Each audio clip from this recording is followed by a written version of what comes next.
fantastic poet with a wonderful poem. Please welcome junior Ava Koot.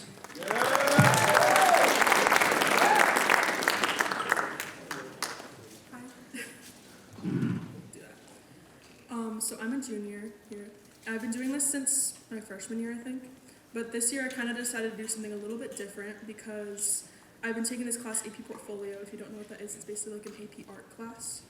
And overall we have to have a theme. So mine this year has been visually showing imagination, which is a lot harder than I expected it to be. But so I decided to write a poem about it when this kind of came up afterwards. So this is imagination. I hope you like it, if you haven't already heard it. Imagination. In childhood, our imagination roams with no end in sight, spying unicorns in a world with mere horses, breathing life into wilted gardens with blooms of fantasy, guiding us to light in the depths of the darkest nights. The universe, a canvas, awaits your touch. If you dare let your gaze dance with dreams, to tread paths unknown, only known to the mind's eye, where ladders ascend to stars and bridges span infinity, and arms unfurl into wings of boundless flight, where everything is possible. But society, with its demands and expectations, clips our wings, reshaping them into mere hands. It dismantles our ladders, burns our bridges, and scoffs at our flights of fantasy, commanding us to grow up, convincing us that imagination is a realm of children alone. The inner pathways blur, obscured by the fog of adulthood, and we find ourselves lost in the sea of conformity, where horses are forever horses and gardens remain dead, longing to see the shapes of clouds once so vividly clear. Yet our imagination is not lost, it's merely hidden, stolen away by the weight of maturity. But growing up does not mean bidding farewell to creativity. It means expanding its horizons, embracing its vastness. For we are born with wings meant to soar, and though they may be clipped by the hands of society, they are never truly stolen, only waiting to be unfurled, to carry us once more into the realms of possibility. So let us reclaim our imagination. Let us dare to dream, to create, to explore. For within us lies the power to shape worlds, to breathe life into the mundane and color into the gray. With each step forward, let us remember that growing up does not mean the end of wonder, but the beginning of a new adventure, where imagination knows no bounds, and our wings carry us to heights unknown. For in the end, it is not the world that defines us, but the dreams we dare to chase, and the magic we refuse to let slip away. For we are the architects of our own reality, and with imagination as our guide, the possibilities are endless. Thank you.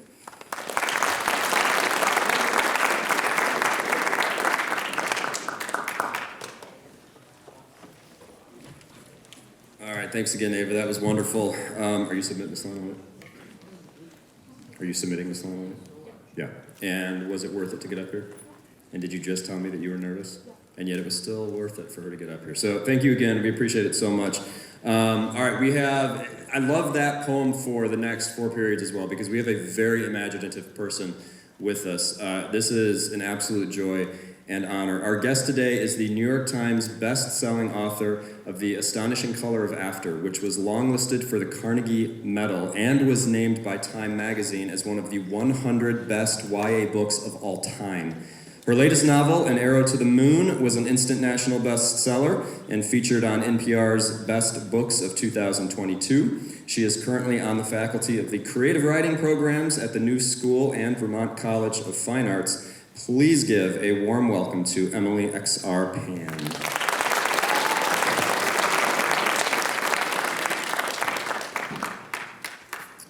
Okay, I'm going to give you this in a second while I turn this one on. Emily just decided, since some of you guys haven't necessarily read her work before, to read a portion of her latest book.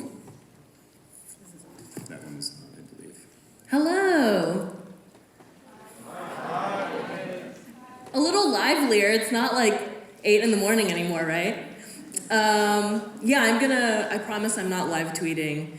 I have an ebook that I am reading from. So this is An Arrow to the Moon, which looks like that. This is Romeo and Juliet meets Chinese mythology. It's a mashup. So I'll start from the very beginning. Once upon a time, there was a girl who lived on the moon as its guardian. She was its heart and its breath. One day, standing on tiptoe to glimpse the boy who made the stars fly, she lost her footing and stumbled off the edge. Her plummet was like a stone displacing water. It shifted the universe off its axis. Slowly, slowly, everything began to crack. 1974, Xi'an Village. The air smelled of overturned earth and impossible things. Birds dove in front of the sun like embering ash from a stick of incense. The farmer wiped the sweat from his brow and paused his work at the drill to take a swig of water. He spat aside the grass in his mouth and felt a shiver cross his skin, that distinct feeling of being watched.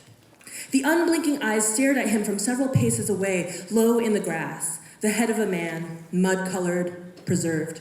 Was it some kind of hungry ghost making itself visible in order to bestow a request upon the living? No, neither a man nor a ghost. A sculpture? The farmer thought it was likely made of the same clay as the teapot that sat on his kitchen table. A nudge of his foot sent it rolling and revealed a shard of similar material half buried in the ground. "What are you doing?" another man called as he bent toward the land. "The well won't be over there." "I found something," he replied. "Do you have a shovel?" "What do you need a shovel for?"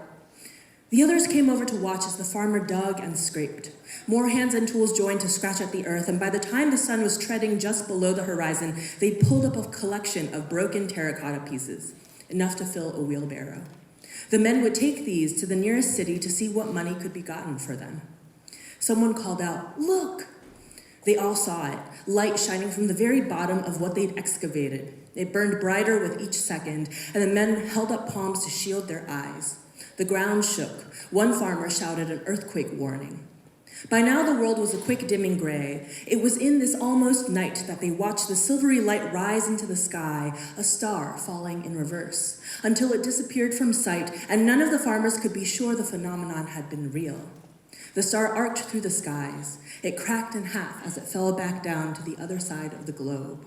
One piece landed first, the other tumbled for a longer stretch. In those moments, 2 children were born and given their names, Hunter Yi, Luna Chang. 1991, in Fairbridge, where we lay our scene. Luna Chang was about to make a bad decision. The door of the walkout basement yawned wide, and the older kids were already pouring into the night, guppies who'd been flushed down the toilet, now finding their freedom. "What are you doing?" Luna said to no one specific. "There's a guy the next house over who's a senior at Fairbridge High. He's throwing a party," said one girl. "Like a real party?" said Luna. "Yeah." The girl hesitated. "Our shoes are upstairs, though." As if in response, a saxophone intro blared from above, followed by some auntie's microphone-enhanced vibrato. Luna hated these things. Her mother and father liked getting together with the other Mandarin-speaking members of their very white community, which, good for them. What she didn't get was why she had to be dragged along. While the parents wailed out Chinese oldies on the sound system upstairs, all the kids, aged 4 through 18, were relegated to the basement. This was where the youngest ones wreaked havoc and broke the cue sticks of the miniature billiard set, where the teenagers were sullen-faced and sighing, and the oldest ones pretended not to have heard about one another's SAT scores from their parents. Luna used to have Roxy for company, but Roxy was away at college now. "We're celebrating the Mid-Autumn Festival," her father had said when Luna didn't want to go. He'd opened his face wide with exaggerated cheer. "There will be so many different types of mooncakes." And then he was wrong. There was only one kind, red bean, and they didn't even have salted egg yolks in them. This party sucked.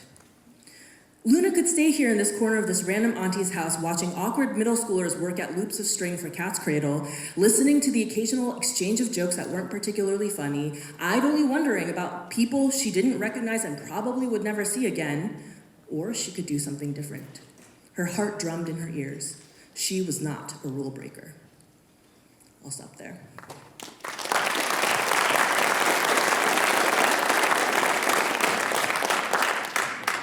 Thanks for starting with that. So we're going to do more of an interview style thing this period and a couple periods after this, and we'll be bouncing back and forth between questions I've got prepared ahead of time and any questions that you have.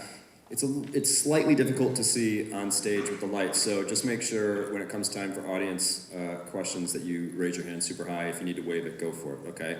But kind of like to start at the beginning, like what got you into writing in the first place? I've always been a storyteller. So my mom is a writer. She writes personal essays, like creative nonfiction, in Chinese. And my dad has always been an oral storyteller. Like when I was growing up, I didn't get read bedtime stories to. Instead, every night he would make up a story on the spot, which I didn't appreciate how difficult and impressive that is until I was much older. And once I, was old enough, bossy enough to kind of want to take over, he started to be like, well, why don't we make up the stories together? So from a very young age, I was telling stories, I was writing all the time. I've always been a big reader, so I always knew that I wanted to write fiction.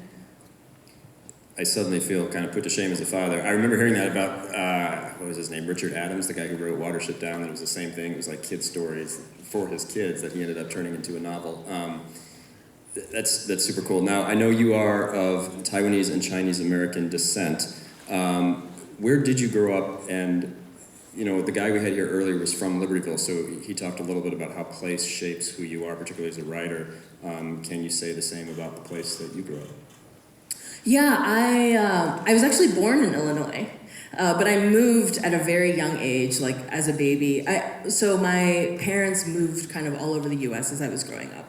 So I spent some time in South Carolina, I lived in Wisconsin for 4 years, I lived in New Jersey the longest. But every single time we moved, my parents moved us to a community that was majority white, and I would be like the token Asian, and that's a very specific experience to grow up with. And that's definitely shaped how I write, because there's this sense of being othered constantly when you're the only one. And so my stories tend to reflect that experience of having kind of like a foot in different cultures, different experiences, like the way that I would communicate with my parents and our sort of cultural understanding, our humor would be completely different than the way that I would communicate with my friends. I'm sure many people here can relate. I think that's also just true of like the experience of being so different in age, right? But in An Arrow to the Moon, for example, Hunter and Luna, my Romeo and Juliet characters, they're both in this majority white community, and they meet each other and they're able to connect with each other in this very specific way where they just understand their families, understand kind of expectations from their parents in a way that other people just wouldn't. And that becomes kind of a lifeline for them. And that also becomes how a route for them to discover their personal magic. Tell us about yourself. I mean, moving around as a kid, it's tough, obviously, going from school to school. I'm going to assume that's the same for you. How did you manage that, deal with that? Did writing have anything to do with the way you did so, or? I definitely learned to be really resilient and really outgoing. Like I made friends very easily, hopping from place to place, but it was always very comforting that I could turn back to my storytelling. Like I could turn back to my fiction. I started trying to write stories before I could even spell. So I would try to puzzle out how I thought words should look because I liked the idea of assembling a story on the page. And that's definitely a grounding practice for me. So were you in New Jersey for high school? Yeah, I was in New Jersey for middle and high school. And what was that like? What were you involved in? I was actually a really intense musician back then, so I thought that maybe I would be a musician professionally and write for fun on the side. That's been a theme today, because that was kind of the same thing with our first speaker today. So yeah, what was your path then to becoming a full-time writer? I got into all these arguments with my parents when I was in high school about where I should apply to college and whatnot, because I had been an intense musician. I wanted to go to conservatory, and my parents were like, no, you need to do something practical. So then I caved, and I was trying to be a good Asian daughter, and I ended up going to undergraduate business school, which was absolutely not where I belonged. I got A's in literally every not business school class, and I bombed literally every business school class that was not the tiniest bit creative. So that was just like a complete evidence that I did not belong in that world. Then I tried to work in that world for a while, and I was just miserable. And I quit my job. This was in the middle of the recession back then. I quit my job and went to grad school to study creative writing. And my parents were a little bit like, what are you doing? You have a whole undergraduate business degree. Now you're gonna go live in a cardboard box. But then through grad school, they were, you'll see in my writing too, like I think a lot of the time young adult novels kind of focus on the protagonist and get the parents out of the way because it's convenient. So, these young characters can go on these big adventures. But I like to write stories that are very much families integrated, because my experience was that as a young adult, obviously anything my parents decided would have a huge impact on me. It would define how I could operate, like whether I had any autonomy or not. And so it was very important to me what my parents thought, and I have a very close relationship with them. While I was in grad school, they were like, wow, we've never seen you work this hard at anything that you've, claimed to love and be devoted to. And so suddenly they became really supportive. And I felt a little bit like they lost their minds. Like when I was graduating, they were like, don't get a job, because then you'll stop writing. And I was like, I need to survive. Like, I live in New York City, how am I gonna survive without a job? So then I worked in publishing. I worked for Penguin for a few years as a way to surround myself with books and not lose sight of my goal of becoming a published author. And that was still very hard. It required a lot of discipline. Like I woke up at 5 a.m. every day to do a yoga practice and then to write. Then I would go into the office, and then at lunchtime I would race out to go write and then run back in time so nobody would be like, you took too long of a lunch break, and then race home after work to do more writing. And that was the way I worked until I was able to get an agent, sell my book, my first book, and then become an author. And now I balance it by teaching creative writing to grad students. Did you know you wanted to go specifically the direction of young adult literature right away? I didn't. I just wanted, that's such young adult literature as a category is such a specific thing, right? And ironically, when I was a teenager, if you had handed me a young adult novel, I would have been a little bit resentful. I would have been a little bit like, are you condescending to me? Like, are you trying to determine what I should read based on my age? And I definitely don't write like that either. I always say that, both of my novels could have been published as adult novels also. But what's interesting to me about young adult readers is that they are the most open-minded readers. If you look on social media and people are taking pictures of like all the books that they have read in a month, young adult readers will have like a sci-fi novel, a like quiet contemporary novel, and maybe a romance novel, and it's just like a whole variety. Maybe there's some horror in there, maybe there's something really cerebral in there, versus, I think we probably all know the readers who all they do is just read hard sci-fi. They walk into a bookstore and they make a beeline for the sci-fi section and they don't look at anything else. So it really excited me that there were young adult readers who would be super open-minded and just interested in a good story, interested in variety. And that was what was exciting to me about publishing in the young adult category.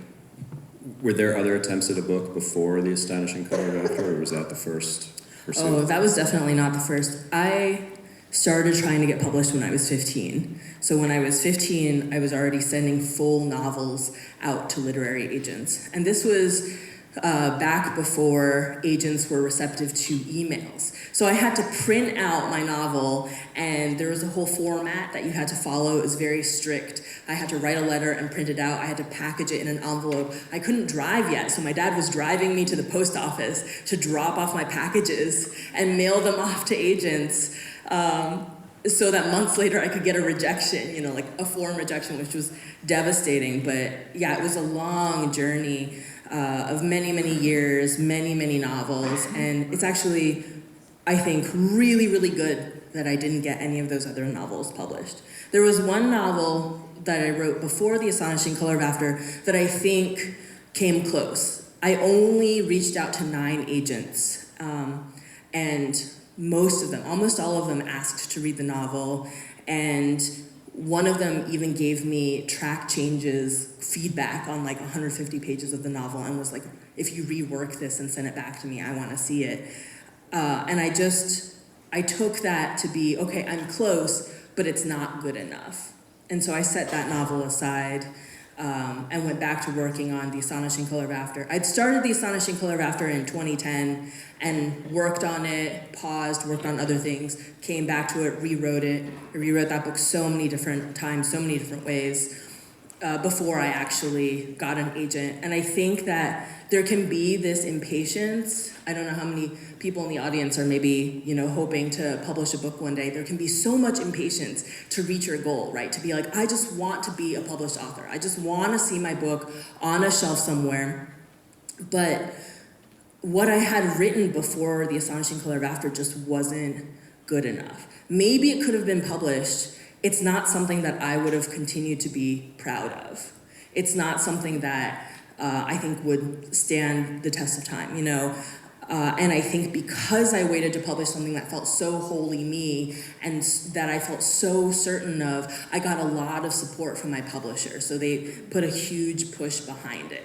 So there's something to be said for not writing a mediocre book and publishing just for the sake of publishing. Well, and I think that's a great just life lesson in general, no matter what arena of pursuit you're in, right? Like you could have dreams of being a mechanical engineer, right? Like there's that patience that you have to have, and there's that commitment to self. Now the first one that you had started and then almost maybe had published put aside, are you planning ever to kind of pick that one back up, or is that one kind of gone for good? No, I think I'm done with that one. I also had kind of been chasing a trend with that one. That was kind of the last book I wrote where I was trying to do something else that other people had done that I thought was fun. And The Astonishing Color of After was kind of the start of me pinning down my style and what was important to me. And that's always been really important to me as a creative. I also do visual art, is having my own very specific vision and knowing exactly what I want. It's not about what anybody else wants. It's about what the result is going to mean to me. I mean, at the end of the day, you have to be proud of it, right? Like Exactly. Yeah. Okay, so we're going to pause there. Any questions so far for Emily? Yes, up front here.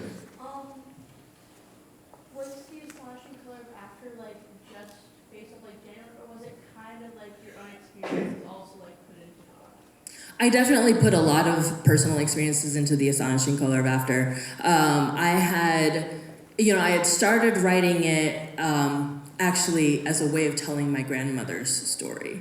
So this is only a tiny spoiler for people who haven't read it, but my grandmother was sold as a baby to another family. This other family sold their own daughter to be able to purchase my grandmother. The thinking was that girls were not of value. If you have a son, the son grows up, he carries the family name. If you have a daughter, she grows up, you have to pay a dowry for her to marry into another family.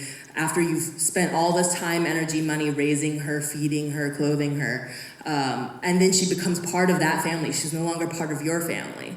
So my grandmother, her family, they had too many mouths to feed. They were impoverished, so they were like, we'll sell off this baby, and then we'll have a little bit more money. The family that purchased her, their thinking was, okay, we have a son, and we could purchase this girl who we could basically groom into the perfect wife for our son. So her adoptive brother was also her betrothed. She was gonna grow up and marry this guy that she was raised with. And this was I see some reactions in the audience. This was a pretty standard practice in this tiny mountain district up in Taiwan. It was they just considered it to be pragmatic. Thank you, patriarchy. And so that was how my grandmother grew up, and when she was about 7, her adoptive father passed away very suddenly, and then she became the family's sole source of income. She would climb up the mountain every day, starting at 3 a.m., 4 a.m., pick as many tea leaves as she could. They would be weighed.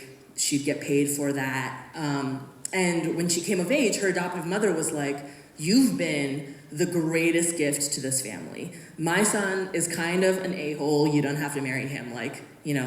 pretend that contract is off. Like, you can live your life. And not long after that, somebody came up the mountain knocking on every door saying, all these years ago, my family sold my baby sister and I'm trying to find her. And it was my grandmother's older brother. He came and found her and brought her back down to the city to Taipei, where my family had, claimed a plot of land and built a hotel, and the hotel was thriving, and then she started working that hotel.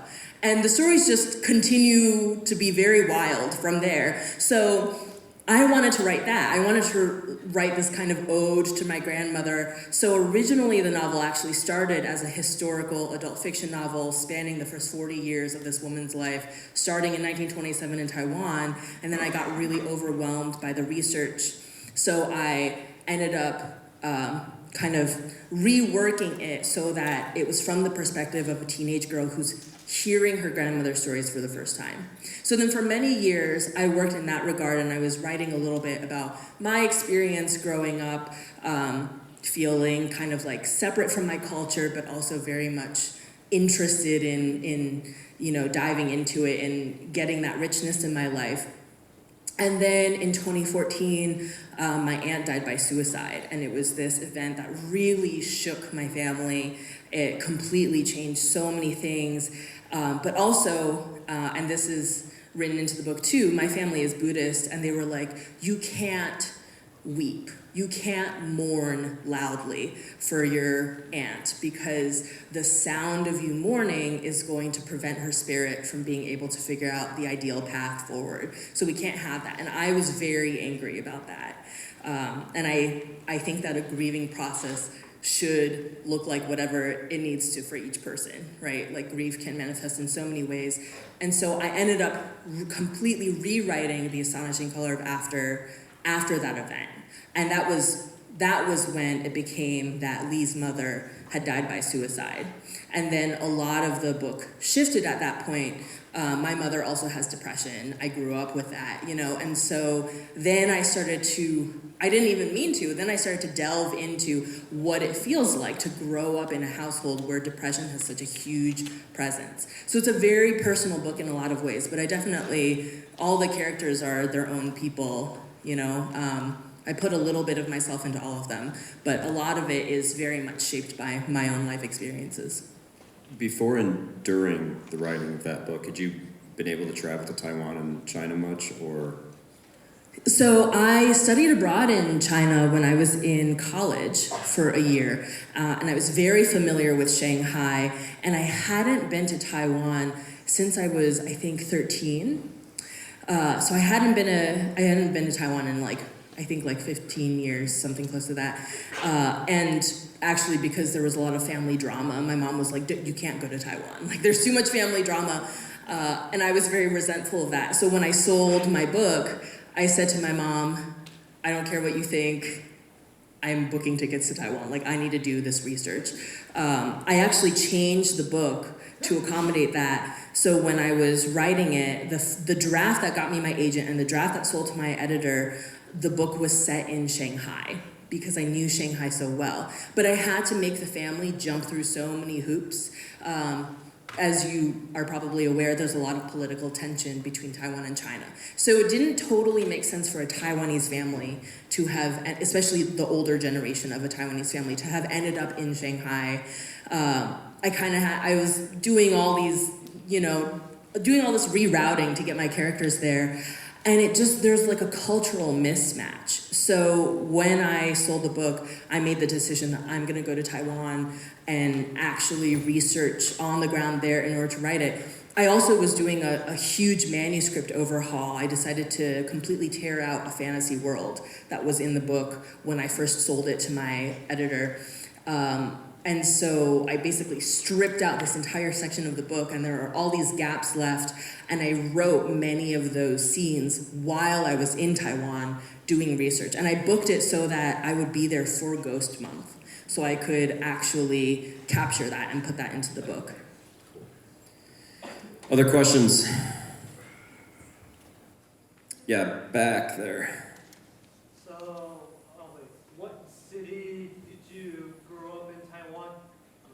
I grew up in the States. But my family I have family in Taipei and Tainan.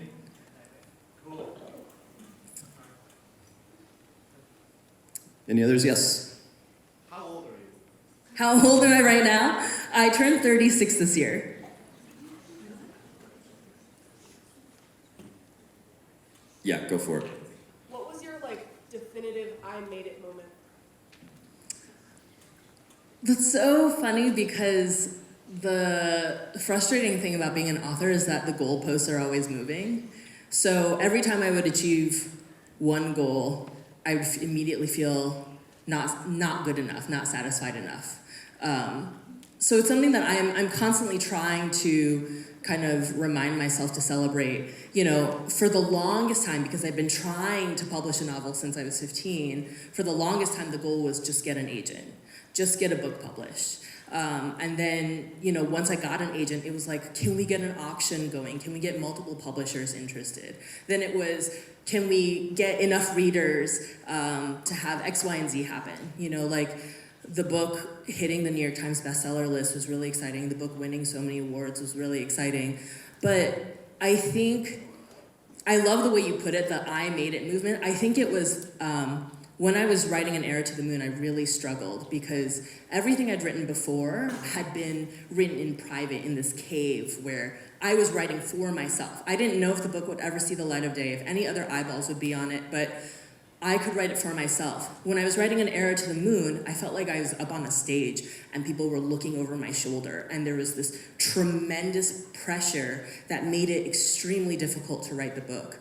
And I had this moment, my editor actually tried to tell me in 2019 or something that she thought the book was about done. And I was like, no, you're wrong. This book is nowhere near done. And then I basically disappeared into my cave. I didn't show her anything for a year and a half. And then I reemerged when I had something that I was proud of. And I think when An Arrow to the Moon came out, I felt this tremendous satisfaction because I had not allowed anybody else to tell me what to do with my art. I had found this confidence in myself. The Astonishing Color of After is the book that everybody always wants to talk about. But An Arrow to the Moon is the first time in my life where I had a vision for a piece of art and what I produced matched the vision. I actually arrived at what I imagined it to be. That's, if anybody's ever tried to make any piece of art, you know how hard that is. Literally the first time in my life, and I think that accomplishment to me meant more than anything else. And I was able to really celebrate the fact that I could trust in my own vision. I think that's been more important to me than any external validation or anything, just because at the end of the day, I write because I have something that I want to create, right? So when did the vision for Arrow to the Moon come to you then, in this whole process, chronologically? I started writing it, first had the idea for it in about 2016. I started writing it in, I think, 2017. And it wasn't even originally going to be my second book.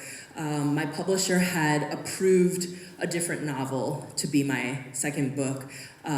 And I was procrastinating from writing that novel by working on An Arrow to the Moon. So finally my agent called up my editor and was like, hey, Emily's working on something else that I think is really exciting. Can we change the contract? Nice. Questions? Yes, up front. How many books or drafts are you usually writing at once? Okay, well, I feel like that's two questions. So how many books am I usually writing at once, and then how many drafts, right?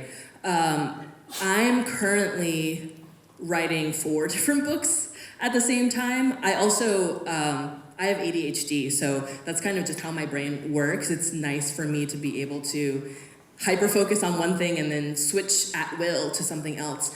As for drafts, I wrote over 26 drafts of An Arrow to the Moon. And when I say a draft, I don't mean that I went through and made the sentences sound nicer or something.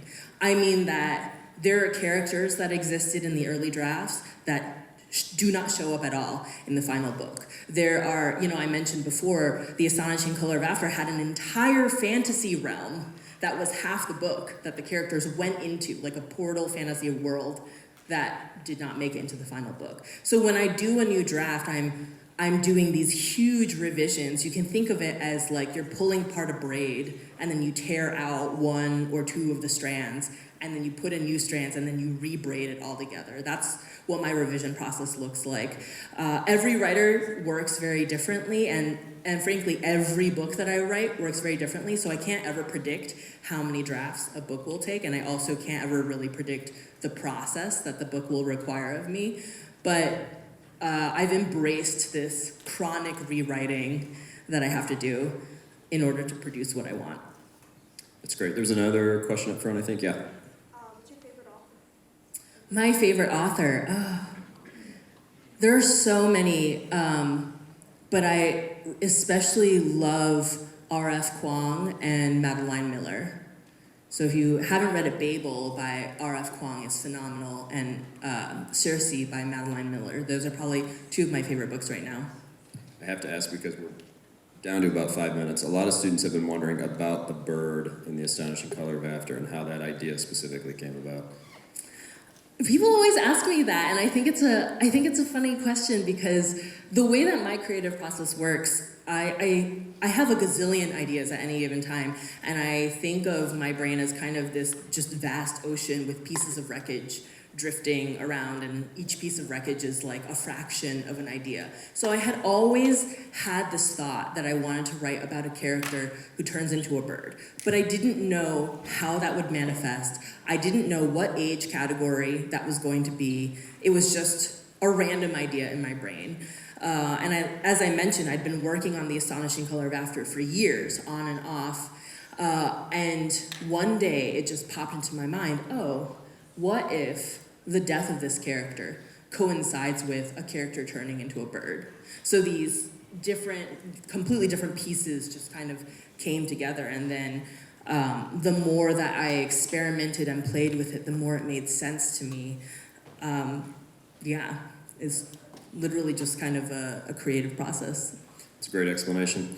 Other questions? Yes, right here. Do you ever plan on making a series? Do I ever think about making a series?